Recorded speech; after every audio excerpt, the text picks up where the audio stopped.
Okay, I'm going to start with just a blank document. This is just an A4 size document, and I'm going to bring in a picture of something nice and simple for this purpose.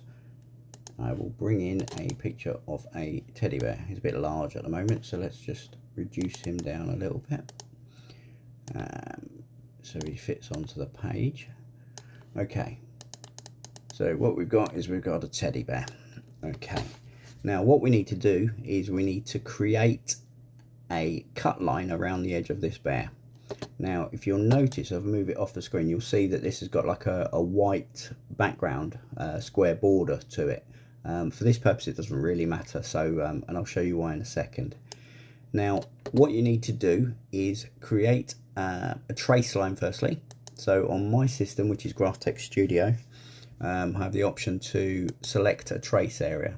So I will pick that area there, so it's all grey as you can see, and what that will do is it will trace everything within that line.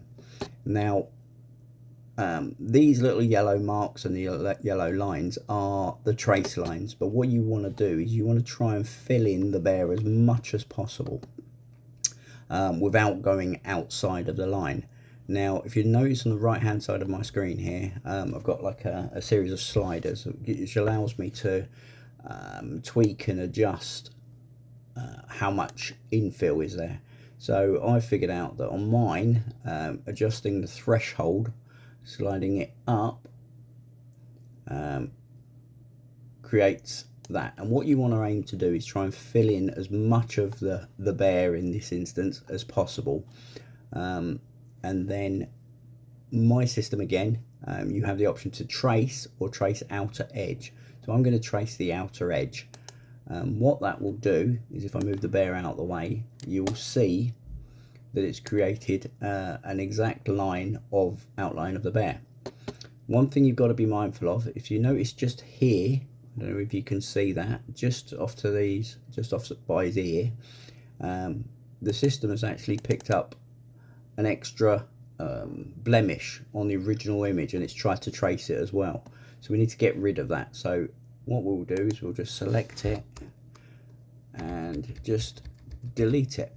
You want to make sure it's as clean as possible around the outside, so just go around and double check to make sure there's no extra bits, as it were. Now at this stage we'll leave the bear outside of the image for now, but what we'll do is we'll select the red line that it's just created, and then create what they call an offset, which what it'll do is it will create a line so 2-3 mil outside of that line. So if I just click the button, you'll see that it will create an extra line. Now for my purposes on what I figured out from testing, 3 mil is quite a nice happy medium, as it were. So you've got two lines now, your original inside line and the new line that you've just created as an offset on the outside line. Now what you need to do is go in and select the inside line and delete it, so you end up with just the outer line. Now when you put the bear back in, you'll see that it's created a border around the outside of it. So you don't want it here, you don't want it here, you want to sort of line it up so it's roughly the right amount of distance all the way around the bear, because this line here, the red line now, will be your cut line. That is what the cutter will cut to. You can bring it in tighter, but you run the risk of trimming off some of the details off of the bear in this case. So we'll stick with this for now, but again, through trial and error you can play around and bring that border in a little bit tighter if you wanted to. At this stage, as you notice, you can move the bear and you can move the line independently. We want to link them together, so we want to make sure that they're linked together. So make sure that they're in the right position, which is roughly there, and then just link them together and group them together. So when you move them now, they move as one. Now what we'll do is we will scale them proportionally, so using the bottom corner nodes, as it were, just slide it in. Now this page is A4, so you get an idea of how many you'll get on a sheet. Don't think I want to try and squeeze as many as you can, because you'll see why in a second. We need to add registration marks, so don't try and squeeze as many onto a page as you can. Depending on the size of your image, you may only get 1 on a sheet, you may get 20 on a sheet. It really depends on the size of your image. But for this purposes, what we'll do is I will replicate said bear, move him down a little bit, object replicate below. Let's just do that. If you notice, what I'm doing is I'm moving them away from each other, because you don't want them so the red lines are touching. You can get away with it, but it's better if you have them just slightly apart. And then what I will do is I will select all 3 of them and replicate. Right, so there we go. We have 6 bears. Select them all and move them roughly into the center of the page. Now at this stage, what you want to do is add your registration marks. So what you will do is you will click on your registration marks, and on my system I have an option for running 4 marks. So if you see, there's like little L shapes in the top corner, top and bottom corners of the image. Now I've got mine set at 10mm length, 10mm width, so it's 10mm L shape, and I've got a thickness of 0.5mm. Again, this is my system. You may need to tweak it around a little bit, but this is what works for me. What I also like to do on my system, again, you may need to play around and see what works for you, is I set these at 10mm distance from the edge of the image. Now if you watch this top right hand corner one, I can actually move that around to where I want them. For my purposes, 10mm seems to work perfectly, especially when you're working on an A4 sheet. So what you should end up with is your 6 bears and your 4 registration marks roughly in the center of the page. Try and leave a little bit extra on top and bottom. Well, try and leave as much as you can around the outside, and again you'll see why once we get to the next stage. Now at this point, you just print it, but print it in mirror image. That's the important bit. You need to print in mirror image. The next stage that I'll show you now will be the actual printed item on sublimation paper. So yeah, we'll move on to the next stage. Okay, so what we've got now is the printed image. As you can see, the 6 bears with the 4 registration marks. The eagle-eyed amongst you will notice that the bear is now pointing that way, whereas on the screen he was pointing that way, and this is because obviously the image was printed is a mirror image, and that's what you need to do for sublimation purposes. What I will do, and what I tend to do, just to make life a little bit easier, is I will trim off the excess outside of the registration marks, making sure you've got plenty of room either side of the registration marks. So hopefully you can still see this on the camera. I just do this because I just find it easier when you're actually sticking it to the laminate sheet. Now if you are a subscriber to my channel, you will notice that know that I did a how to sublimate onto laminate sheets, and you can see that on my other videos. So what you've got is, that's your image, your 6 bears with the 4 registration marks. Here's a laminated sheet. Now what this basically is a laminate pouch that I've laminated over a sheet of vinyl. So the vinyl is within the laminate pouch. Now my previous video will explain why I do this and the methods I use to do it. So if you want to go and check that out, feel free. So what you've now got is you've got your laminated sheet and your image of bears. What I'll now do is we'll put that face down onto the laminate sheet, roughly in the center, and just use a little bit of heat transfer tape just to secure it. Let's get to those.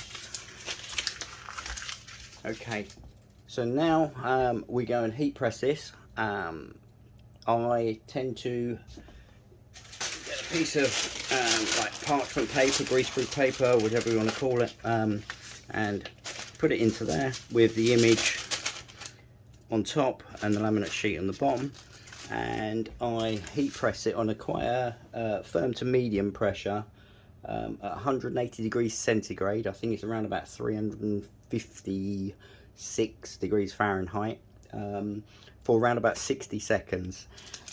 It's a temperature and pressure that I've figured out works well. Again, thinking about your machine, you may need to vary the settings slightly, just a bit of trial and error. But once you've got it dialed in, then you'll be absolutely fine. So, okay, next stage is I'm just going to heat press this. Okay, so we're now heat pressing. We was at 180 degrees centigrade, as I say, it's around about 356 Fahrenheit for 60 seconds. It's just come to an end, so let's just stop that and take him out. Now, as everything that comes out of a heat press, it's bleeding hot, as it were. So just be mindful of that, and I'll take this over to the bench. Okay, so we're back at the bench. It is still warm, so I will be very mindful. Let's just get rid of the greaseproof paper now. So what you end up with is your sublimated image face down onto the laminate sheet. Now, if you just peel it off, you can see that it has transferred beautifully. Nice shine to the image as well. So that's, now you can bin that. Okay, again, what I do at this stage just makes it a bit easier, because if you notice throughout the heat process that it's actually curled up the vinyl and laminate sheet, so that will make it a bit difficult to go in through your cutter. So what I do is just trim off the curly bits, as it were. Trim it all the way around, making sure that you leave plenty of room for your registration marks. You don't want them too tight against the edge of the paper. That will make it a bit of a nightmare when you come to put it into your cutter. Okay, so there we go. So let's get rid of those.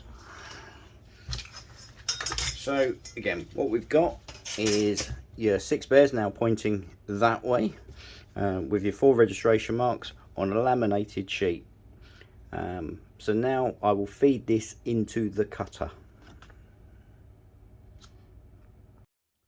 Okay, now what I will do is I'll feed it in, make sure that the rollers are outside of the registration marks.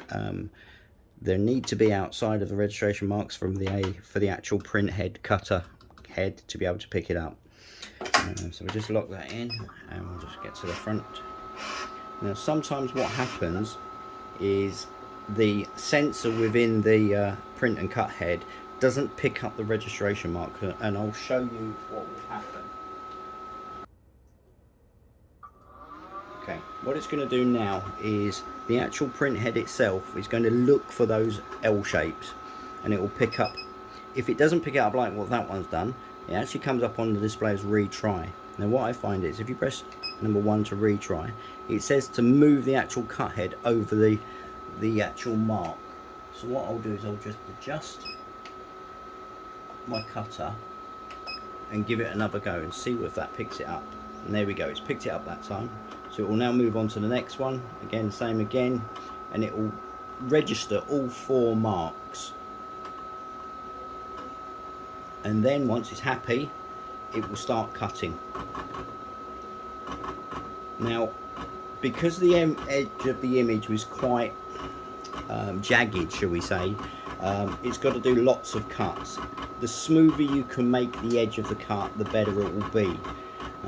So it will just cut round the outside of the bear to the exact of the mark of that red line. So okay, we'll check back in a minute because this will obviously take a little while. The smoother the edge, the better the cut will be, but you'll see once this has come out what it's all like. Okay, so we're just going to get to the end of this cut process. I didn't bore you with the whole process of it, but what you'll see it doing now is actually cutting around the outside of the bears along that red cut line that we created. So what it will do now is it will just finish off. So there we go. Now I'll just take that over to my desk and I'll show you the next stage. Okay, so here we are. You probably won't be able to pick that up on camera, but what I'll do is I'll peel this off of here and I will show you what you've ended up with. So there we go. You can see it's peeled nicely. And if you look, if you can see that in the bear has got a nice border all the way around the edge, exactly how you had created the registration mark. Okay, now people say to me, are these UV resistant, do they last outside, etc, etc. I've had one stuck outside on an outside window for about 3-4 months now. And it seems to be holding up fine. Maybe a slight fade, but nothing major. But if you wanted to use these on an indoor purpose, say for example for decorating a jam jar or you know, a kid's toy box or something like that, here we go. You can just put them onto there, and there we go. So you could use that as a pen pot. Keep your pens in it. With a bit of creativity and a bit of imagination, you could create your own labels for your own homemade jams, or for, you know, flour or whatever cooking ingredients you've got at home. But there you go. As you can see, the sticker's got a nice shine to it. They've all got a nice shine, and they've all got a nice border all the way around the edge. So there you go, guys. Hopefully that's helped you out a little bit. Please like, comment, subscribe, and do all the usual YouTube bits to help my channel grow. I'm looking to do more videos along this sort of line to help everyone out in the community, as it were. So yeah, there we go. Any problems or comments, please drop them in the comment section below. Cheers.